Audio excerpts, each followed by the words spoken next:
आधी एक मुलगा आहे, मग त्याच्यानंतर मुलगी झाली, पण काही मेडिकल रिझन्समुळे तिचा मृत्यू झाला. तर आता पत्नीकडूनही आणि पत्नीच्या घरच्यांकडूनही तोच थोडासा दबाव येतोय की आणखी एक मूल करावं.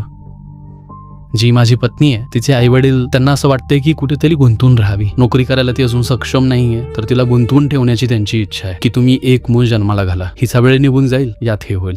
नोकरी करायला सक्षम नाहीये तर सक्षम बनवा. शैक्षणिक पात्रता एवढी नाहीये, सामान्य. तर वाढवा शैक्षणिक पात्रता.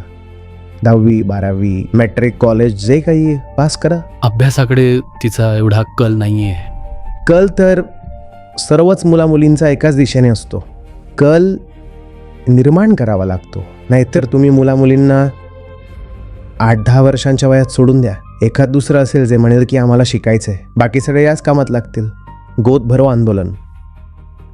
पत्नी जर खूप शिकलेली नसेल तर ही जबाबदारीची गोष्ट आहे की आता तिला शिकवायचं आहे. भाऊ, तुम्ही स्वतःला पतीच्या नात्याने पहा, मित्राच्या नात्याने पहा किंवा वडिलांच्या नात्याने पहा.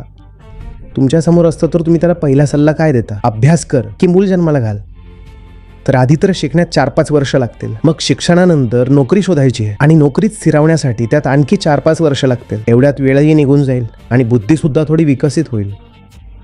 याचा काही दुसरा उपाय नाही. याचा तर हाच उपाय आहे की अच्छा, तुझ्याकडे वेळ जास्त आहे, दिवसभर रिकामी बसून राहतेस, चल तुझं ॲडमिशन करतो. करा ॲडमिशन. जेव्हा भूमितीची गणितासमोर येतील ना, डोक्यातून बाकी सर्व भूत उतरून जातील.